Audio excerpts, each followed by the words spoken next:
So I'm doing a short little workshop talk today. I didn't want to interrupt Pink Floyd, of course. I couldn't really do that. Actually, perfect timing to play B-side after. Yeah. Yep. Oh yeah. Because So- I definitely wanted to check your class. You guys just want to chill, smoke a bowl with me, talk a little bit. I'm going to tell you a little bit about who I am. And I have this talk. It's called Finding Home, and I've just been thinking about it this week. And I think you guys might enjoy it. But I also want to tell you guys that so I've written 2 books. This one just came out last week, and this one came out last year, and it's 2 parts of a trilogy now. So I'm going to pass these guys around. You can look at them, and if you guys are interested, I've got them to for sale or barter, or if you don't have any money, I really just would like you to take one. So you can just take a look at that, and I'll tell you a little bit about who I am and why you should care about anything I have to say, and what I mean by this idea of finding home. So there's a few people here that know who I am, but for the most part, I don't think I know most of you guys. But my name's Derrick Broze, and I'm from Houston. I'm a freelance journalist. I'm an activist. I've been active for like 6 years now, and I do a weekly radio show on 90.1 KPFT. I write for several websites. I do a lot of activism and journalist things, but more than that, I'm just a human being trying to create community, trying to break down all the various barriers that come between us, that divide us, and find ways that involve community rather than external, centralized, corporate or state power. And so I've been doing this for a few years, podcasts, speaking around, just trying to explore these ideas. And so I want to tell you a little bit more about my background, though. So that's what I do now, but that's not really what I've always been. Like I said, I started doing this in 2009 or 2010. I had my sort of waking up experience, and that came from, in 2004, 2005, I was addicted to crystal meth, and I got hooked on it for a while, got homeless, was doing all kinds of crazy stuff, and went through some really interesting experiences, eye-opening experiences, lessons, and I ended up going to prison. I got arrested the week before I turned 21 in 2005, and I got locked up for a year, got out, went back 5 months later for another 90 days, was out for a while, and just did that for 3 or 4 years, in and out, on probation, then eventually parole, and I came out with a felony. So by 2008, October 2008, I was getting out of prison for the final time, and it was just done. I had 7 or 8 months left on parole, and that was pretty much it. And through that process, though, the first time I got locked up, I had this literally a vision. I tend to see visions. Things are presented to me, not even necessarily in visual form, but you get an idea, something pops in your head, and to me, it's paths are presented, opportunities, potentials are presented. And I see okay, I can put all of my energy into this, and this will happen. I already see it.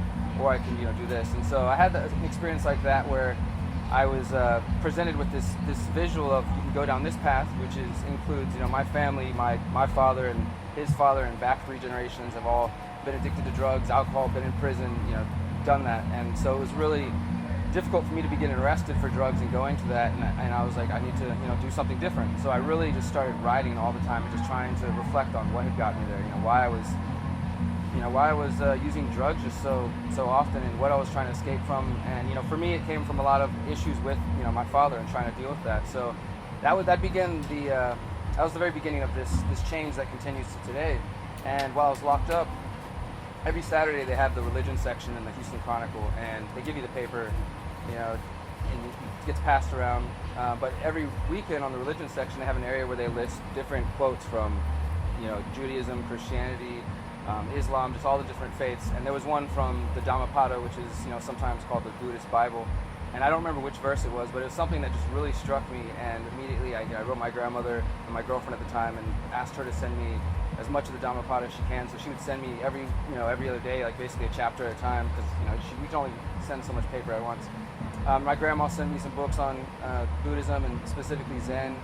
And I just started to explore meditation, and in this really hostile, ego-filled, fear-filled environment. And I think that was that was definitely one of the important points in my journey.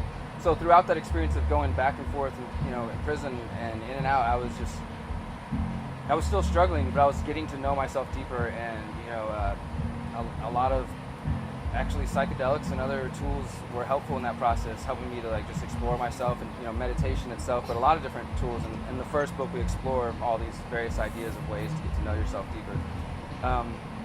But yeah, so then I got out in 2008. About a year, I couldn't get a job anywhere because now I had this X on my back. I'm a felon now, so society looks at you completely differently, which is so silly now because, like I said, everything I do now, I'm still a felon in their eyes, but I'm still doing all this awesome stuff. Nobody cares anymore, because I've been able to prove myself and make myself necessary and to just not care about those barriers, But when I first got out, I was dealing with them constantly. I couldn't get a job anywhere.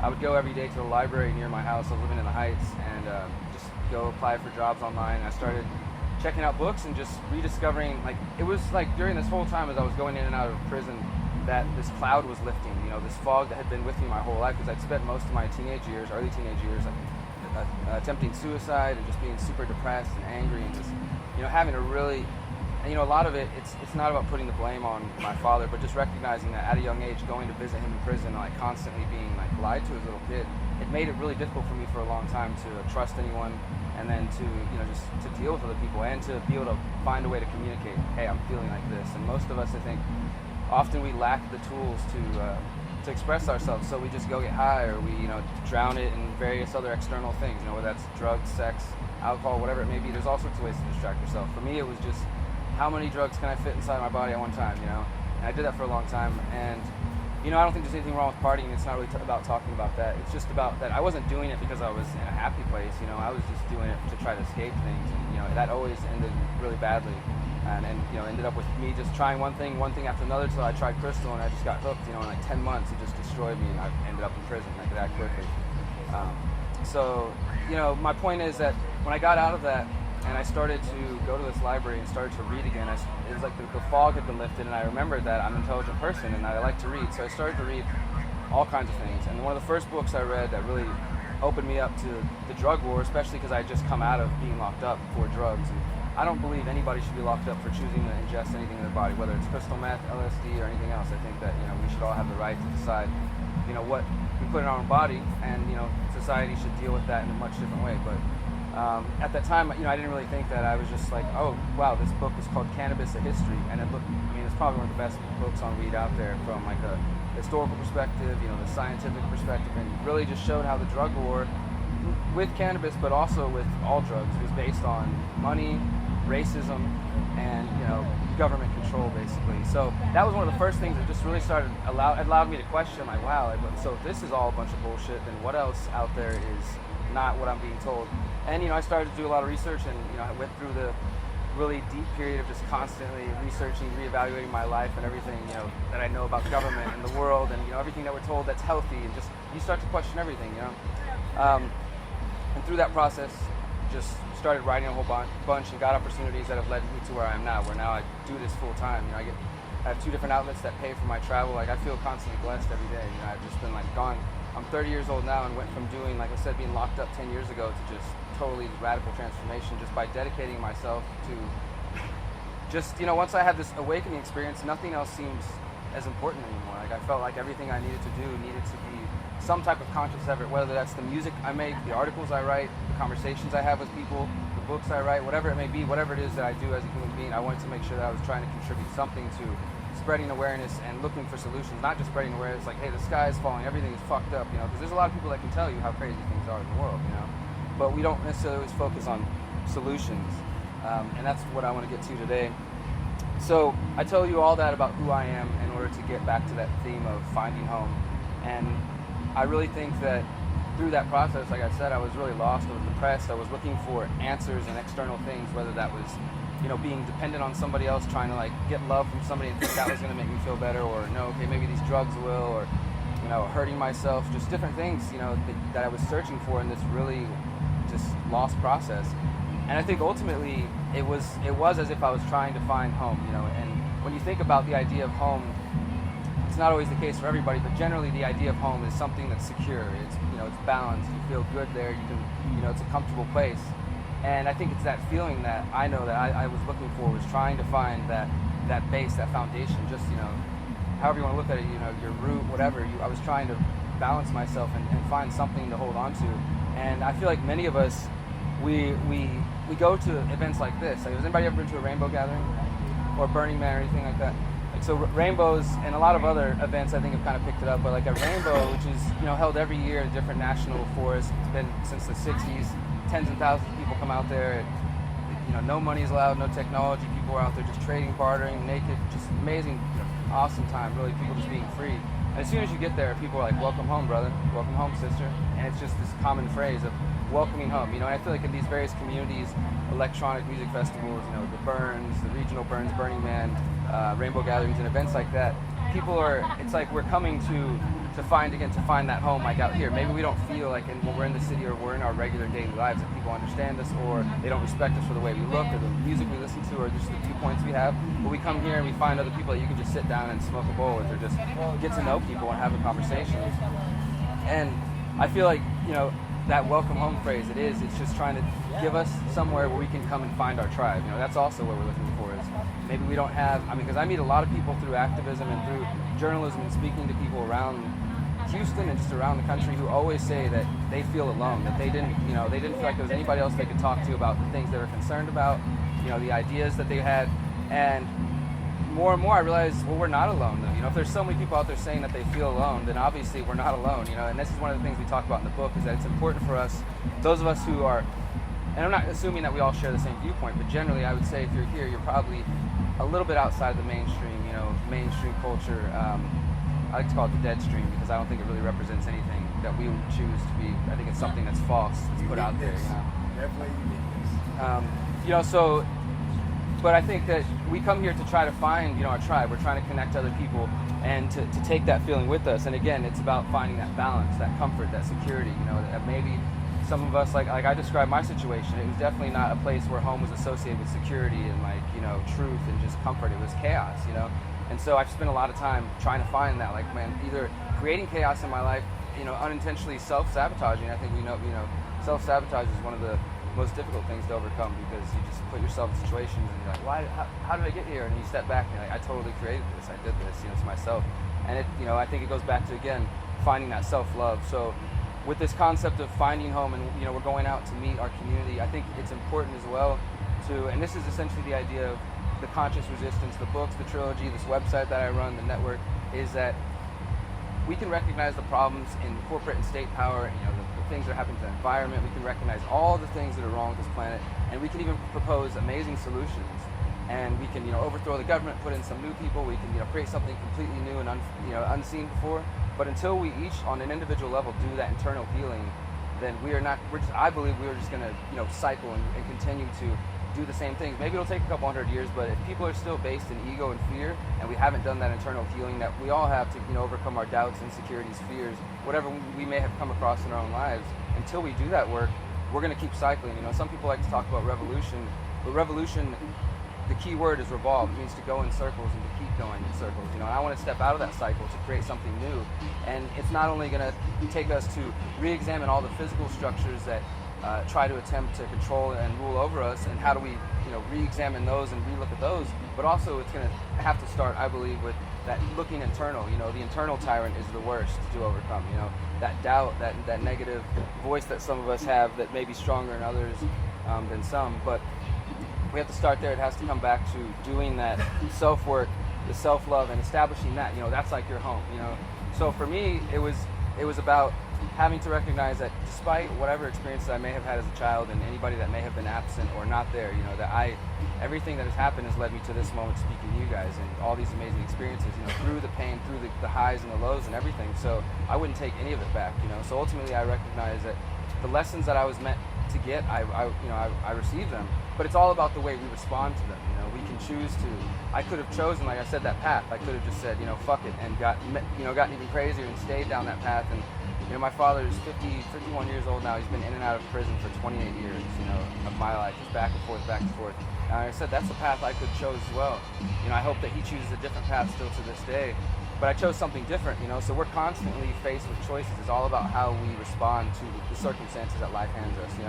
The idea of enlightenment, we explore, Buddhism and some other philosophies in there, isn't about obtaining some state where everything's perfect, because that doesn't exist. It's about getting to that balanced standpoint from within, that you're able to deal with things as they come, to take them on, without letting them overcome you or responding, taking the time to, okay, well, this is what's happening, this is the feeling I'm getting, this is how, I want to respond to that, not just going right off the handle, and I think that's important, but it all starts again with that self-work.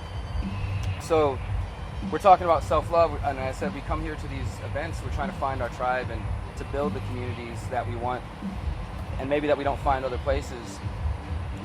The next part I want to talk to you guys about is how do we build these communities? How do we take, because when I went to Rainbow, it was a really awesome experience of, like I said, a week in the forest, just with people being themselves, people being people, doing whatever they wanted to, expressing themselves, however, just meeting all sorts of people that, instantly welcomed me there, and everybody had that mentality. It was like, as soon as you got there, you were in Rainbow Land, and everything transformed. But as I left and I went home, I really reflected on the idea, wondering, is everybody just going to go back to their regular day jobs now and just go back to not talking to strangers and just, putting up those same walls again that a lot of us do? How often do we really, truly just engage with our next door neighbors or just meet people and try to, we have assumptions just as much as other people may have assumptions about us, and it's important to question those things and to recognize the ways that maybe we limit ourselves from being open to people. And when you start to open yourself up to positive experiences and to meeting new people, I feel like the universe provides those, and you start to come across people that you can do amazing things with. There's a mutual benefit for each other, whether that's through art, through music, or just sharing of ideas. And I mean, that's what I've really learned a lot through activism as well, is just by meeting other powerful people who are just doing great things around the country and figuring out how we can work together and help each other. And we want to have that here in these communities. I feel like I want to take that rainbow mentality and the mentality that's here of being here with family. Like, we're all basically considering each other to be family. We're hanging out, we're getting to know each other throughout the weekend. And how can we take that mentality and make sure that when we leave the gates here, that it doesn't stop there, that each of us goes back to our own little communities, wherever we're coming from, and spreads that idea, spreads that awareness and that connectedness. And also, I want to be able to really build the physical communities. I've been working with a group of people based in Houston, and we're going to be getting some land towards the end of this year, about an hour and a half outside of Houston, to start an intentional community that is based on the principles of non-aggression, of individuality, of permaculture, of mindfulness, working in balance with the planet, with each other, and trying to do this in a non-violent, non-coercive way, and showing people that there is a better way to live, even if we have to still do it within this framework that we're dealing with. And so I just want to throw a couple ideas you guys' way about how I think there's a way that we could do this on an individual level, but also on a community level. And I won't get too technical about it, but I just want to share a couple ideas. This is mentioned further in the book. So there's this idea called Agorism. It was first thought of by this guy Samuel Konkin in the 60s and the 70s, and he wrote the book in 1979 about it. And basically what it means, the agora is the Greek word for the marketplace. He came up with this idea saying that if we want to get past this corporate state power that, and this is in the 70s, he already saw how much power it had then, but see how much power corporations and the state working together have over nearly all the areas of our life. If we don't support that, if we don't want to empower those things, it's important for us to question the ways that we participate in those systems. So, I think one of the clearest examples is if people have issues with the currency, the Federal Reserve note, the dollar being, based on theft or based on the income tax, slavery, people have different ideas about that, then it's pretty difficult to fight that system if you continue to use the dollar, continue to use the Federal Reserve note. And the government has a monopoly on currency, so it seems like how do I use anything else? But there's alternative currencies out there, there's digital currencies, Bitcoin, there's silver, there's barter networks, there's a lot of different ideas. So my point is, if you start looking at the various mechanisms, a lot of people don't like Monsanto, for example, another really easy example. They don't like the pesticide companies because they're putting all this poison on our food, and spreading it and hurting the bees and butterflies. So if you're against these systems, whatever it may be, I think it's important to start challenging yourself and to recognize in which ways do you support those systems. You can say all day or march in the streets or post on Facebook or be upset about Monsanto and their products, but at the end of the day, if you're shopping from the stores that are using them or buying the products directly, then you're working against yourself. So it's not about casting blame anywhere. It's about each of us taking an individual look and saying, okay, how much more of a, what is the vision that I have of the world, and what am I willing to do to get there? I want a world that is based on nonviolence, that removes the inherent violence that is within the system that we call government, that we call the state. I want a remove that and give people the ability to be free to organize in their own communities and to still have all the abundance and the beauty that we have now, but to do it in a way that doesn't involve violence and theft, which is what we have now. They just now people recently paid taxes, right? Well, taxes, despite any good that they may do, they're taken at the barrel of a gun. If you don't pay your taxes, they will come take you and put you in a cage, or they will continue to take more money from you. There's nothing voluntary about that. And I believe that if we allowed people the ability to voluntarily fund programs to take care of our communities, that we would find ways to do that wouldn't involve taking from other people who don't want to participate in the systems. I also think that if you don't support these systems, you should have the freedom to opt out of them, and to form your own communities and to take all the hardships that may come along with that. Because I haven't paid taxes in 5 years, and I talk pretty openly about that because obviously I still have to pay sales tax every time I buy things, but as far as the income tax, I just don't deal with them because I don't really, there's nothing in my soul and in my heart that says that this third party, that the government, whatever, that I owe them something. That I write an article and I provide it and put it out there to the public, and somehow I have to pay them something out of it. I can't comprehend that. So, and also I don't want to fund war. I don't want to fund violence. I don't want to fund any of the things that they use our tax dollars for. And once whether you're paying taxes yet or not, or everybody's paying taxes, funding for various things that we may not support. So the idea, I believe, is to get to a place where things could be nonviolent, non-coercive, voluntary, and I think the world would start reflecting more of the values of the people. That's why I was saying the dead stream doesn't really represent us. I don't think that what they put on the radio and the mainstream TVs and the movies, I don't think it's necessarily a reflection of how we feel about each other, but there's a lot of stereotypes, there's a lot of these mentalities that are carried in, and a lot of it is brainwashing, if you really look at it. So I think it's important for us to reclaim that. So as far as agorism and that idea, the key idea here is basically to build counter institutions to the state. So as I was saying, if you examine, I don't like these institutions, well then I'm going to stop buying food from them, I'm going to start growing my own food. So that way I'm not supporting this factory farming, industry, or if you eat meat, or whether you're a vegetarian but you don't want to support, the horrible way the animals are treated in most factory farms, you have your own meat, or you go to a local producer of that. There's all sorts of ways that we can take steps in our own lives to stop supporting those systems, and at the same time to start empowering our local communities. That would be considered an agorist tactic, a vertical agorist tactic, which means that you're still operating in the legal area. Another part of agorism is exploiting what are called black and gray markets. So a lot of people, when they hear that term, they think of mobsters or something, but again, we're talking about nonviolence. So gray market would literally be, this is if you go mow somebody's lawn and there's no license involved. They pay you $20 to mow their lawn. That's the gray market. It's basically the areas of the economy that the state sees as, they're not necessarily illegal, but they're illicit, and you're operating out of that area. Now, black market would be okay, you buying pot from your local cannabis dealer. There's all kinds of different things. Prostitution, voluntary, legal. Prostitution, I don't want to say legal, but voluntary, two individuals coming together and agreeing, whatever it may be. Anything that the state would consider to be illegal is the black market. So what Samuel Konkin said is that people should start to create counter institutions called counter economics within the gray and black market. So take money out of the state economy and start vacating it, because that's where the power is. So we start creating, community garden networks. We start creating community barter networks.